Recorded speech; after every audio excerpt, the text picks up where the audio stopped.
normally tell people to just learn, network, and take action. Learn everything you can about whatever niche you want to get into, get around people who are already doing it and have already achieved what you want to do, and then listen to them. Build your financial foundation, right? Like, you do not need to be jumping into big real estate transaction if your personal finances look like you just got taken out by a hurricane. Like, just take some time, cut some debt, get a little bit of a runway. You need to be in a position where if all hell breaks loose, you are going to be okay.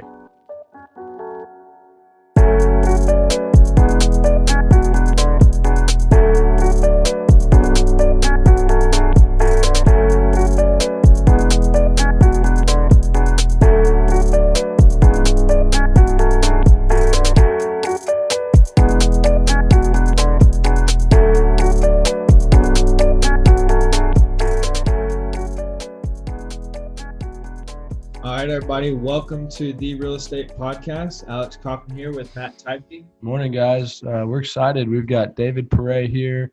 I think you woke up super early, man. We appreciate your time. You got that coffee going. We call Alex Coffee Black over here. And we're excited, man. So thank you for your time. Well, thanks for letting me join you guys. Yeah, I'm a little bit of a nut job sometimes in the morning. This is actually podcast number 2 today. So, all right. What time you wake up at usually? 4:15. And then just podcast straight, or what's the normal routine?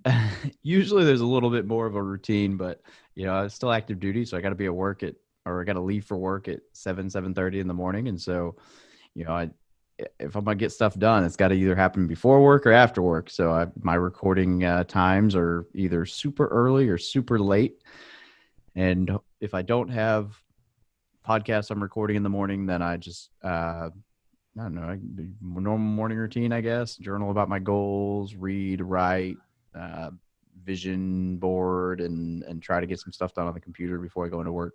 Sure. Well, good, man. Let's jump in. I mean, I think it's super cool that you're active duty military and you're doing the stuff with the real estate. I'm sure that that's somewhat rare. And maybe your buddies think you're kind of crazy and probably coming to you for advice all the time. Is that right? It's actually there's now maybe I'm biased because I'm in the community, but there's actually a lot more military like real estate investors than you might think. It's actually, I think it's a really good job for it. Maybe not quite as good as like a firefighter who works 1 day on and 2 days off in their own market. But as a service member, you've got a lot of incredible benefits that help you out, right? You can do like a house hack with the VA loan, and you can buy a really large home without having to save up a down payment. And so there's a lot of cool benefits that help vets out. And really, like, the biggest one I think is just consistent pay and benefits, which means that you can afford to take some risks because you know that you're going to be okay, even if you fail at that. So there's quite a few of us, but yeah, as it's grown, it's definitely gotten kind of, there are people who think I'm crazy, and there are people who come to me for advice. That's, interesting. And what's kind of interesting about it is, I'm a for those of you in the military, I'm an enlisted guy. So I'm not that super, super high up on the totem pole. I mean, I've been in for 12 years, so I'm a staff sergeant, but I'm not, the general, right? And yet, interestingly enough, this whole platform seems to kind of transcend rank. So people come and ask me for advice sometimes that, 2 or 3 years ago, I'm like, man, I wouldn't have even thought to step in your office and talk to you unless I had been beckoned. So it's kind of cool. That's really cool, man. Yeah, absolutely.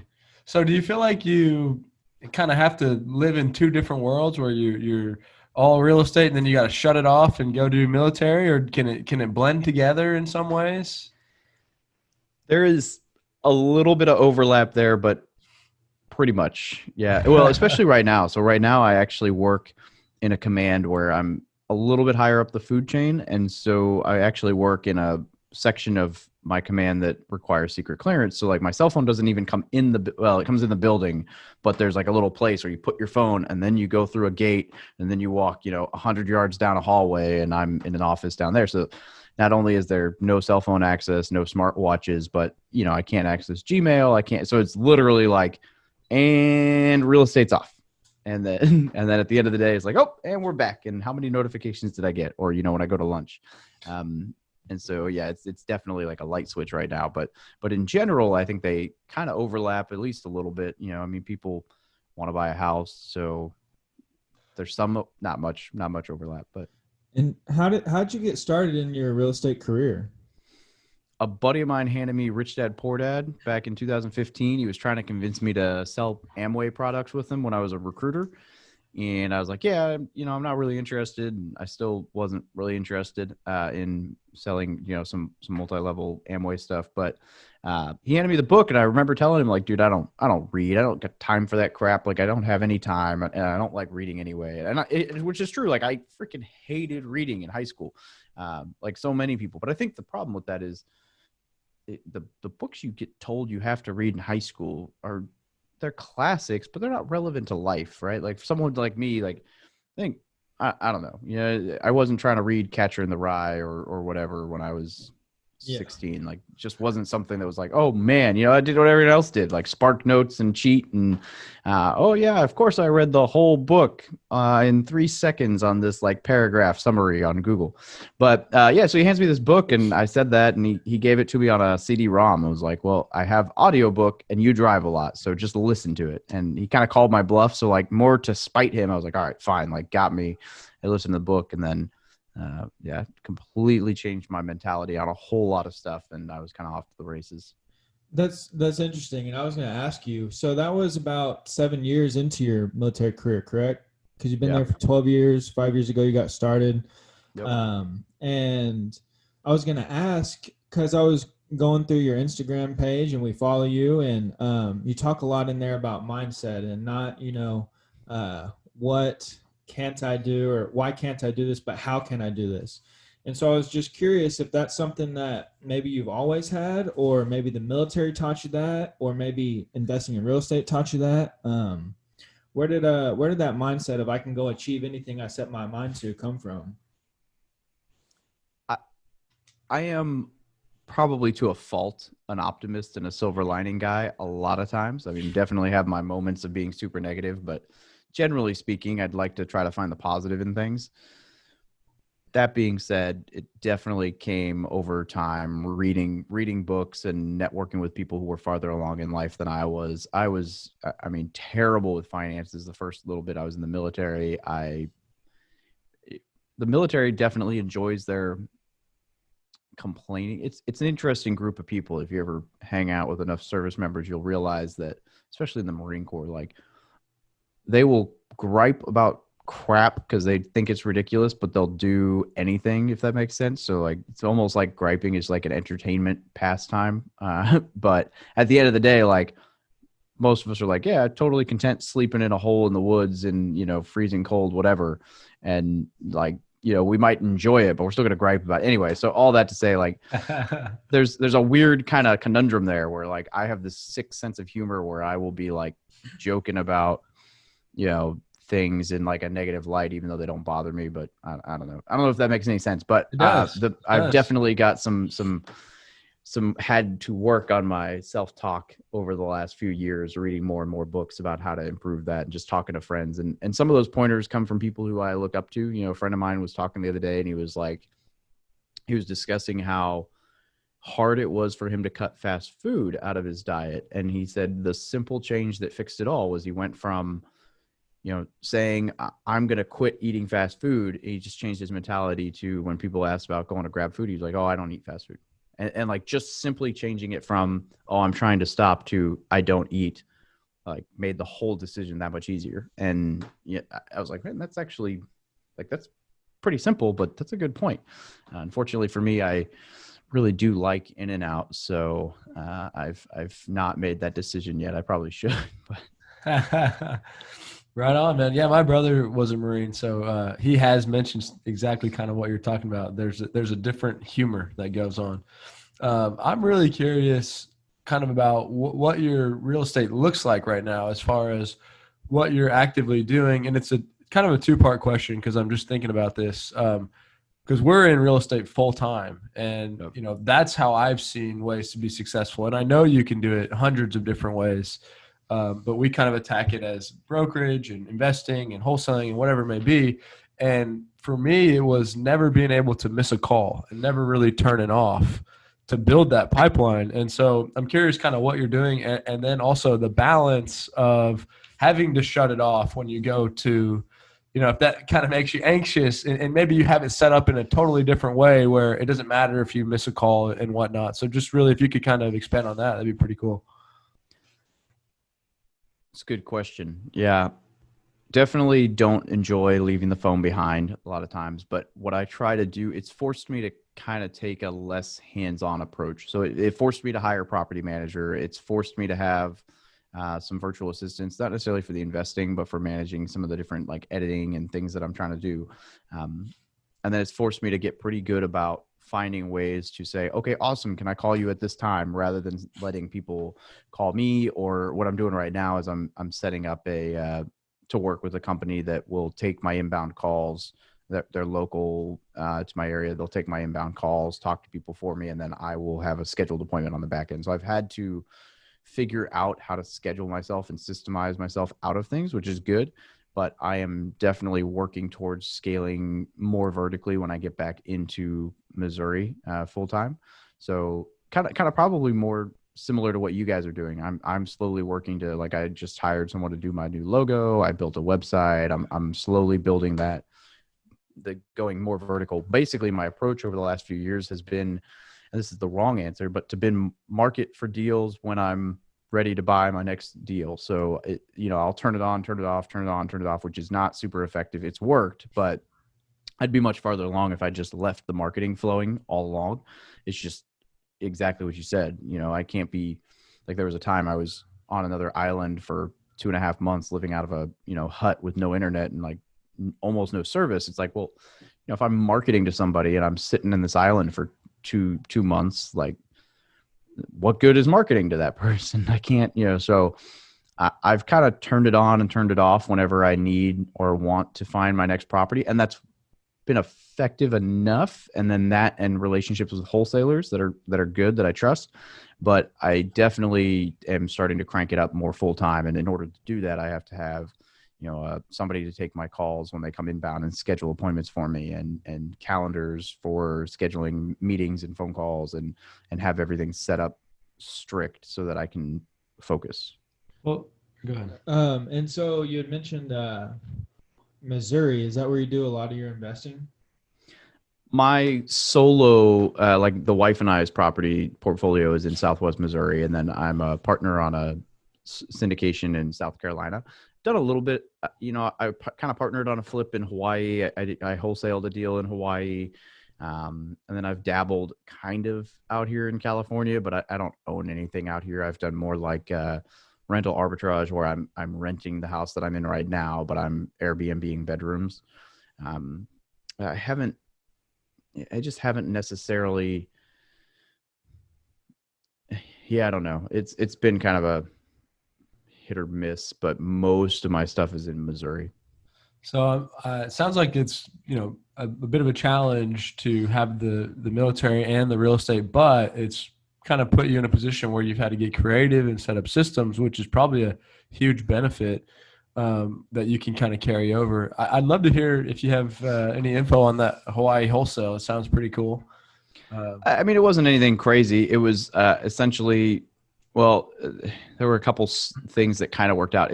Honestly, wholesale is probably a strong word. It's probably more bird dogging would be the better way to look at it. But basically, I was trying to find people, or I was trying to find deals. I was doing driving for dollars with some friends, and there were 2 or 3 that I found. And one of them, it was just a hoarder house. So we were able to wholesale to somebody. But the other one, the main one that was worth mentioning, was I basically took this house that had margin and handed it to a buddy I really respected, who was a very prominent house flipper, and said, can I tag along? Like, let me just learn from you. Let me just be involved in the design process. Let me walk through the property, and let me see how it is you run this deal. And I got like, a very negligible bird dog fee for doing that. Well, negligible in Hawaii. I mean, it was still, $2,000, but in Hawaii terms, $2,000 on a real estate transaction is, chump change. But that being said, I got to walk the property with this guy every week. I got to work there. I got to be there. I got to help. I designed the kitchen. I designed the bathroom renovation. I got to work on a lot of cool stuff and see the whole project start to finish. And that was absolutely invaluable. So Yeah, man. I think some people would probably pay money to that person to get that experience. So you get the experience and the money. It's great. What Yeah. about you touched on earlier when you said when you're kind of getting started, the networking aspect? Like, what does that look like for you? And any tips on how people can be successful with that at the same time? Yeah, networking's huge, especially for somebody like me who's not in the market that you're trying to invest. I think everybody's kind of starting to realize how powerful the internet is over this year, right?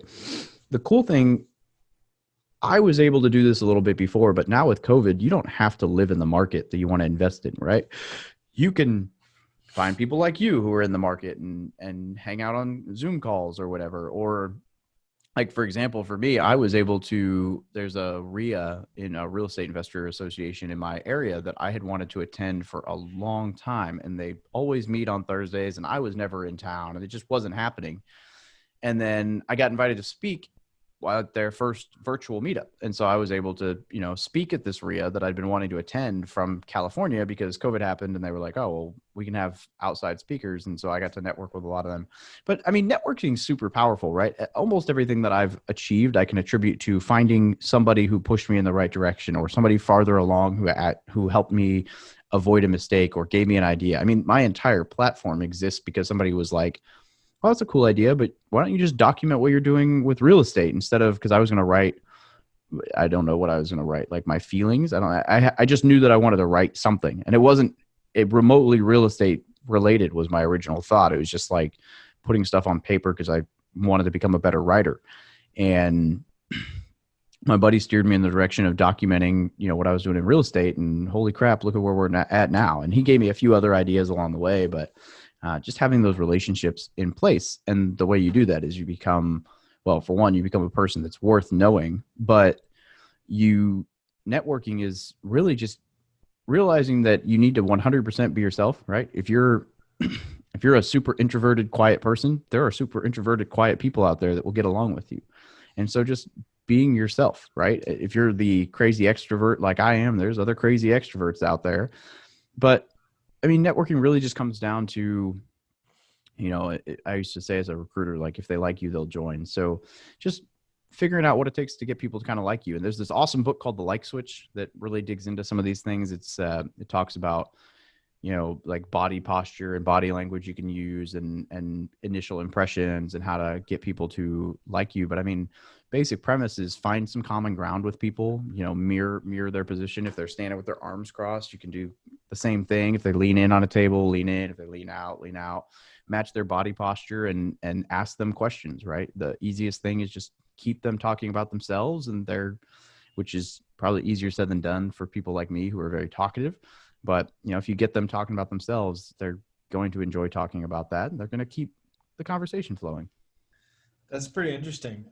When you go into a situation like that, are you strategically thinking throughout the entire conversation? Like, he leaned in forward, I need to lean in forward. He leaned back, I need to lean back. Or how do you, or does it just become natural after a while of practicing it? That's a good question.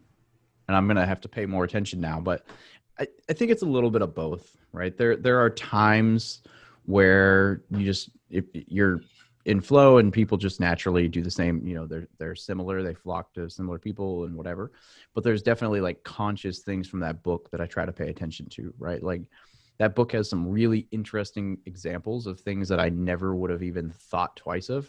For example, if you're at a table and you're talking to, a girl and a couple other people, whatever, if the lady takes her purse and puts it on her lap, like, you're done. That's your cue. She wants to leave. So shut up and let her do so. Right. But I would never even thought about that.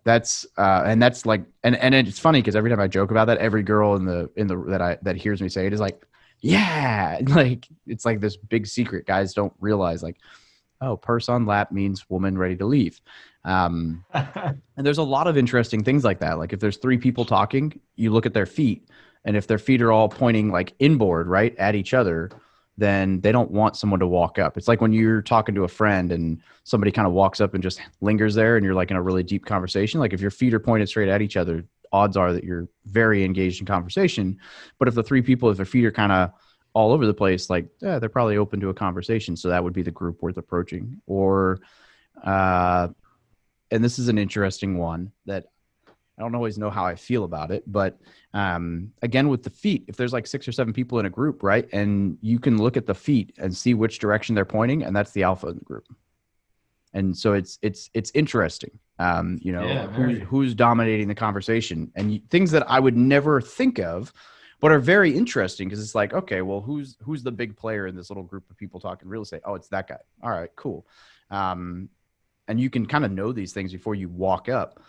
Or you can avoid being the awkward guy who's lingering when 2 people are having a really serious conversation and talk to a group who's much more accepting. And yeah, anyway, so that book is super cool. But I mean, the basic premise is just find common ground with someone. And one of the things we used to do on recruiting duty is like, I literally find like if they have a pair of shoes that you like, oh, I like that brand. Like, oh man, those are cool shoes, or for me, it was always like watches and sunglasses, like point out if someone had like a nice Garmin watch, ask them what sports they did or whatever. And if you can just find something simple like that you can relate to, or maybe they have like a Dungeons and Dragon t-shirt on. You don't know the first thing about Dungeons and Dragons, but you can ask them about it, right? Like that's something they're interested in. You don't have any relation to it, but you're curious, then they'll enjoy that as well. And so the basic premise, like the real premise of the or the like switch is like this friendship principles, which is like, you got to be in proximity, intensity, duration. And I've drawn a blank on the 4th piece, but like the more time you spend around somebody, the closer you are, and the more intense that interaction is, the more they're going to like you, which is why we naturally tend to get along with coworkers for the most part, because we spend a lot of time around them in close proximity for a lot of time. So yeah, man, I love it. I'm a big networker myself, and really have basically treated it like a full-time job after 10 years and spent the last 4 just building relationships. And what I've kind of realized, and that's interesting stuff. I've never really heard about any of that. But I've realized that everyone can do it at the beginning, and everyone misses out on the follow-up. And my new thing is like, anybody can run a sprint. Even if you're slow, you can run a little sprint, but it's all about the marathon. And very few people run the marathon. And I think that's the biggest value that real estate can bring is the marathon in the long run, and building these relationships and thinking that way. So just kind of, that's my little spin on it at the same time. Yeah, I agree. Well, cool, man. So what are your biggest challenges and goals right now? And like, we'd love to, we're zoned in here in Austin, and if there's ways we can add value, we have a network, and we're very passionate, and we would love to plug in and just be real and see how we can just help, man. Is there any major struggles or obstacles right now, and also goals moving forward? Man, that's a good question, and I appreciate that. My biggest goal going forward is by this time next year, in 8 days from now, in 1 year, I will be off active duty. I'll be in the reserves. So I'm transitioning off active duty to take all this full time. So that's probably my biggest focus, is just making sure that by the time I exit the military, I'm covered. I won't have to go work for somebody else. I'll be able to build my own thing. Luckily, I think that's proven itself in the last few months to be the case. So pretty exciting stuff there.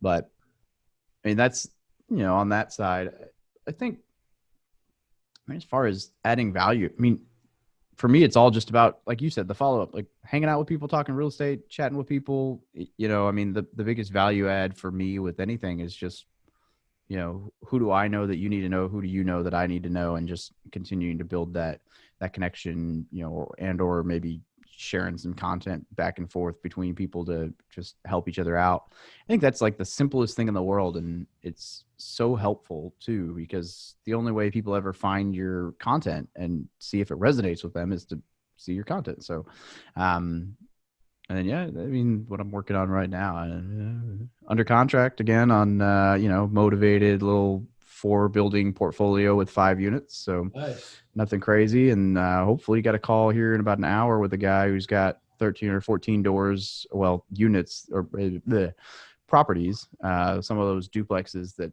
I'm trying to convince him. He keeps dropping. He's you know how sellers are sometimes, like he wants to sell one, then he doesn't want to sell it, but he has another one and he might want to sell it, but he might want to retire, but he doesn't know if he wants to retire, and he wants to do seller financing, but he's not going to be around long enough to enjoy the cash from the seller financing. But it's been just a goat rope. That's So funny. trying to Yeah, I have that have one just like conversation. that, man. I've got an owner I've been talking to for like 5 years. I wanted you to just keep going, but they might do the burr, but they might do this, that. Oh, Yeah, man, I know you I just want hear to it, put them in a man. box. Like, what do you want? Yeah. I will, So I will solve whatever that problem is. Just tell me. yeah, just make your mind up. Well, cool, man. So pretty cool that you've kind of sounds like you've kind of just jumped in and figured it out and still doing the same and love the mentality. What would you say for somebody just getting started? You know, maybe they are in the military or maybe not. Like, what would be your advice to a young investor just kind of starting out that may be listening to this? And I know you can take that any which way, but just, top of mind, like what seems to be most important on that? Yeah, I normally tell people to just learn, network, and take action, right? Learn everything you can about whatever niche you want to get into, get around people who are already doing it and have already achieved what you want to do, and then listen to them, and then just go for it.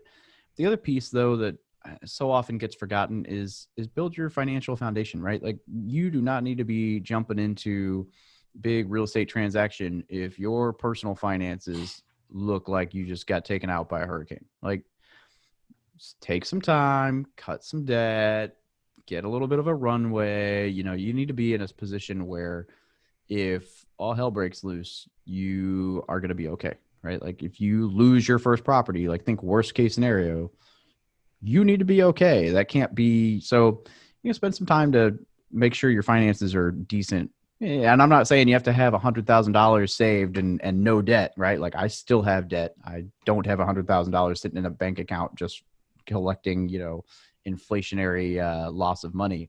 But definitely make sure that you're at least somewhat self-sustaining on your finances before you go and like dump your life savings into a property on your first deal. And then just, learn everything you can, network with some people, and don't be afraid to go for it, right? Like, it's scary, but you're never going to achieve crap if you don't go for it. So Yeah, that's all I talk about, man. I say go collect the word no. Hear the word no 100 times. You drinking that Black Rifle coffee? oh, I'm drinking out of that Black Rifle mug today. Is just a one of my Airbnb Keurig whatevers. I have this box of like 100 different kinds of coffee that I just grab random crap out of. Nice. So Right on, man. So, morning is, doing a couple podcasts, talking real estate, and then you got to go in and handle your job. Is that how it kind of looks on a day to day? yeah, for the most part. Today I don't have to be in super early. I have an appointment, so I'm kind of get to hang out and knock some stuff out for a little bit. But for the most part, do whatever and then rush off to work and do that. And then I get to turn the real estate back on, and then I come home and do that, and then go to sleep at some point and do it all over again. And then usually get to the weekend and think, oh man, I need to catch up on sleep. Why did I book all this crap? So. And you said that you're exiting the military in a year and 8 days, right? Yep. And so your goal is to just be able to kind of set things up to where you're living off cash flow while, income from new deals that you're doing. Yeah. So my hope is, I haven't done my little passive income tracker yet for this month, but my hope will be to be sitting comfortably around 6,500 to 10,000 a month in passive income from all sources by the time that I exit, which will replace my income and honestly more than replace my income, because right now I might be making, I don't even know, $8,000 to $10,000 a month out here in California, but 3,500 of that is housing allowance and food allowance that's not taxed, so that doesn't really count. So when I go back to Missouri, though, I don't need that either. So, my goal essentially is to be able to make enough money through all my passive investment whatevers that not only do I not have to have a W-2, but I'm still able to buy property, right? Because there's different levels of financial freedom. And right now I'm at the level where I could absolutely walk away. As long as I maintained this level of passive income and kept up with inflation, I could probably call it quits. But it would take me forever to save up for that next property because I'm not making much more than that. It's a very thin line. and not necessarily the lifestyle that I've been dreaming about. Right. So the goal is to get to a point where in the next year, when I walk out, that I can continue to just actively buy properties as my passive investments pay enough to survive and also build my investment portfolio. So Awesome, man. That's what we do here, and really, I mean, Matt and I, we talk about this often. Is we don't really think about too much about like what we're getting on profit from sales, or what we're getting on the passive income from investing, or these properties are wholesaling or brokerage, because everything that comes in goes right back out into real estate. yep. And it's all about the deals, and it's awesome to be able to do what we love, which is just find deals all day long, and work on these businesses. And so I'm curious, is your goal to just get that passive income and kind of build on that, or is it more about just going out there and getting deals done for Yep. the long term? Do you ever think you'll stop getting deals, is kind of what I'm asking. No, I think it was Brandon Turner, maybe someone once I heard someone say, anybody who could retire early won't. And I think that's just an homage to the whole goal driven thing, right? Like, I mean, I'm definitely going to take time off. I definitely plan on doing like a little mini retirement. I definitely plan on, enjoying myself for a week or two here or there, doing a little bit of travel, like whatever. I don't see myself stopping. For one, buying real estate's kind of a thrill. It's fun, right? Like you get to negotiate, you get to do this, you get small wins, you can set goals. Like, but as a man, right? And for women too, but especially as a man, like if you don't have a purpose in life or goals or something, you just sit stagnantly. Like that's a death sentence. No man wants to like live their life sitting on a couch with no goals. Right. They might think that, but if they do, then they just don't have the right people around them. Like You we are nailed men. it. Yeah. I So, say that all the time, man. I say that you have to have a goal. And that's what brings happiness, is that struggle and getting that goal, and then you got another one. yep. And back to the real estate, you're sure you'll be traveling for a week or two, but I'm sure you're going to be looking at the real estate. So that's the beauty of it, is it's Yeah. a different type of work.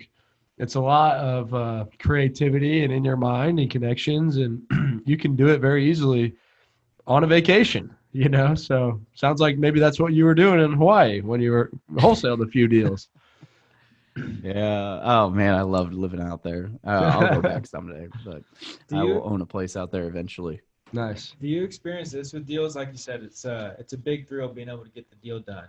You're problem solving, you're negotiating, you gotta make puzzle pieces fit in where they may not fit in. Do you experience this? Is what I experience is it's a thrill. Getting this deal done, negotiations, getting the money together. Experiencing a little fear. Is this going to work out? What do we need to do here? And then the moment it's closed, it's like, don't think about it anymore, and it's on to the next. Yeah, especially because I have a property manager. So it's like, all right, let me know if I need anything. Yeah. I closed this duplex in May, and the only two conversations I think I've had about it since then have been two different text messages where I said, hey, did we get, X done that we had planned on? And that was, I haven't heard anything about it. So I'm going to assume that whatever it was done and we're good, because otherwise I would hear about it, and that's, I mean, the key with a good team.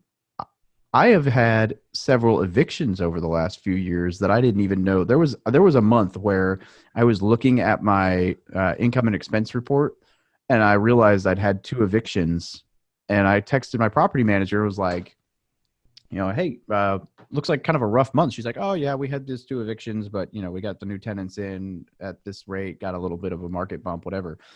And it was like, I hadn't even known that I had an eviction coming, because she just knows, like, yeah, don't bug me unless it's an emergency. Now, I mean, that's not always the case. There are times where, like right now, I'm intimately familiar with an eviction that's going on because it's the house that my wife moved back to Missouri to move into, and the tenant has decided that the end of their lease was not the end of their lease. So I am quite in tune with that one, because I have a wife living in a barn across the street from it who reminds me every day that they still haven't left.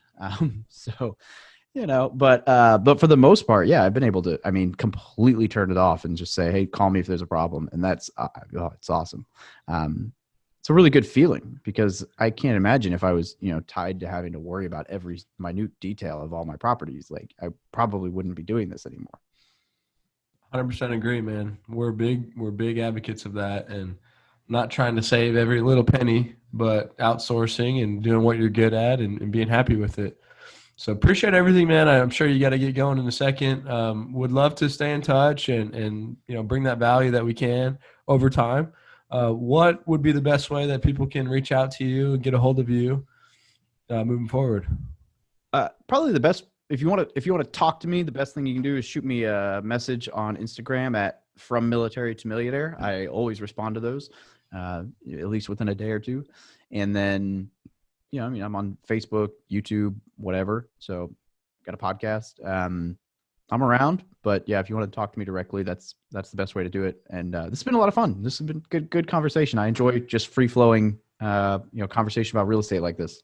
Yeah, man, I've enjoyed it as well. Appreciate your time. It's good to meet you, and always love hearing different angles and seeing people that are passionate, because we just really believe in what real estate can do, and it's cool just seeing it on all different levels. It's got your unique situation, and we want to support that, man, and keep it up. And thanks for all your hard work. We definitely know that putting out podcasts and doing the work is not easy, and so congratulations on staying strong with that. Well, thank you very much. And I appreciate you guys letting me come on and bump my gums. Yeah, man. Appreciate your time. Hope you have a great day.